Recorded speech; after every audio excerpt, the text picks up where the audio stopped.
Hi everybody, this is Chris with Capewell Cap, and this is the beginner's video for the morning of Friday, August 4th. And currently we're looking at a chart of Amazon, which had its earnings yesterday after the close. And we can see this yellow line up here. This is where Amazon is going to open this morning. It is an open higher of 9%, which is a big move for a company this large. And that brings Amazon back up to where it was August last year in that bear market. So it's important to not chase a stock that has run up this high. It's better to wait for it to come to the mean and buy at the mean. The good news is for people who bought over here are able to get out at break even, and they're going to do so, especially people who bought back in March of last year and then did not get out when it came back to break even here. They are going to be interested in selling. That is called overhead supply. So there's a lot of overhead supply, which are these quote unquote bag holders or people who bought high and have been holding it all along. And now they're going to be relieved to be able to get out at break even.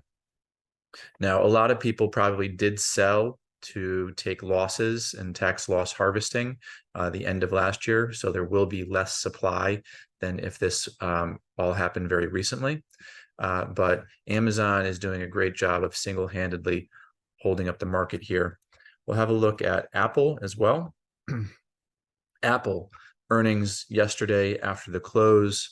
They announced that there is some slowing of the iPhone sales. This is the other side of the coin from Amazon. Amazon up 9%, and now Apple is down 6% after hours.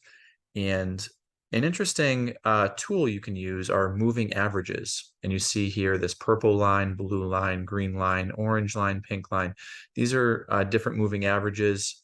And we see that when they become aligned after not being aligned, that is a great indication of a trend. And then when they have been aligned for a long time, they get tired.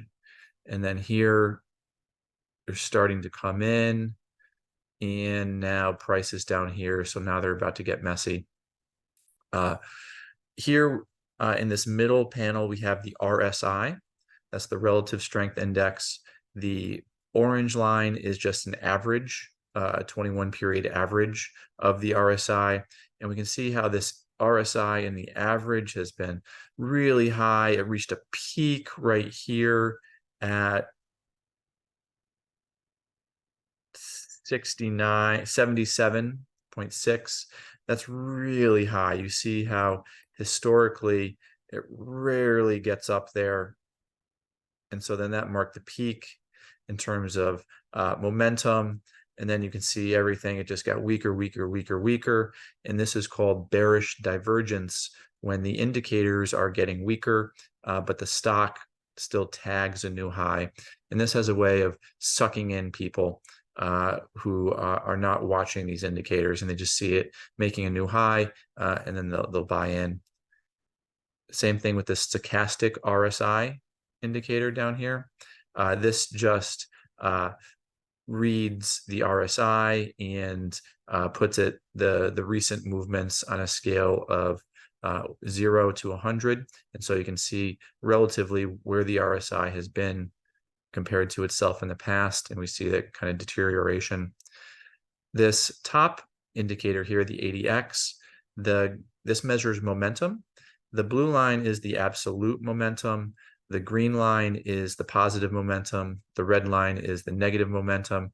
We can see that it's been positive momentum all of this year, really since the bottom in January here in Apple, all positive. The green line above the red, the green line above the red. That rarely happens. If we go back in history, we see that we really go back and forth. It flips. It goes back and forth, back and forth. So a sustained single state like this is very rare. So this is indication further of the technical weakness. And then you just need a catalyst, which was the earnings and the announcement of some slowing in the iPhone sales. So this is just a beautiful trend. It can't go on forever. So we're probably looking at a new kind of market environment for the rest of the summer. And then we're kind of into the fall. Let's look at the SPY, which is the S&P 500 ETF. Similar things here. We've had this long trend in here. In March, we bottomed. The moving averages aligned. The moving averages got spread apart, and now they're coming in here. As I mentioned, Amazon is holding up the market pretty much at this point, but the technicals are weak. The negative ADX, which is the negative momentum, is creeping up. It needs to cross above the positive momentum. This blue line, the absolute momentum, is really high. We see it hasn't been that high in a long, long time. The stochastic RSI here, which measures the relative strength of the RSI, also going down to make new lows. So on the whole, this is bearish. Anything can happen today. Today can bounce back up and come to the high of yesterday here. But really, caution is warranted for active traders. Let's have another look at AMD. AMD is very interesting because it just had earnings a couple days ago. It sold off during the market, and now it bounced again here. The moving averages are starting to align, and also the RSI here you see in the stochastic RSI. And then also this ADX is ready as well. So it's right in the middle. It can go either way, and there's no guarantee that it's going to run up immediately. In fact, what we prefer to see is some tight coiling first, and we don't really have tight coiling right here, but AMD is something we're watching. And then another stock we were watching that really got crushed here was DigitalOcean. You'll see this coiling and the moving averages aligned here in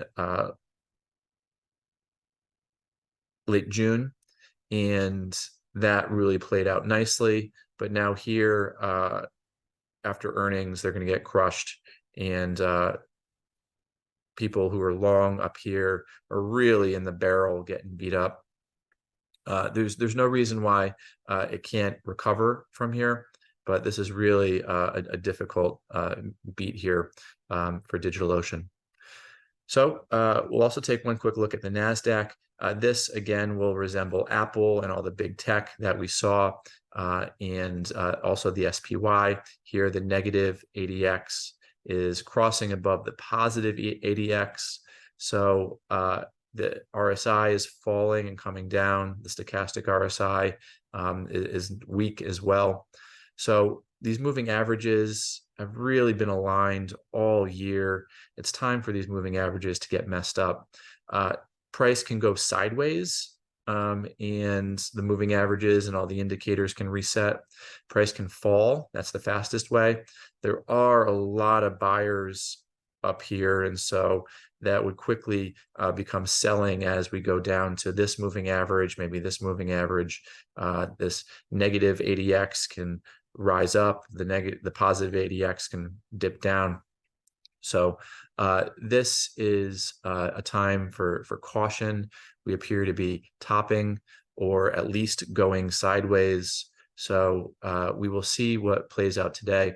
And then also in the professional video, we'll take a closer look at the technicals from a more advanced perspective as well. So we will see what happens today and connect again next week. Thank you so much. Bye-bye.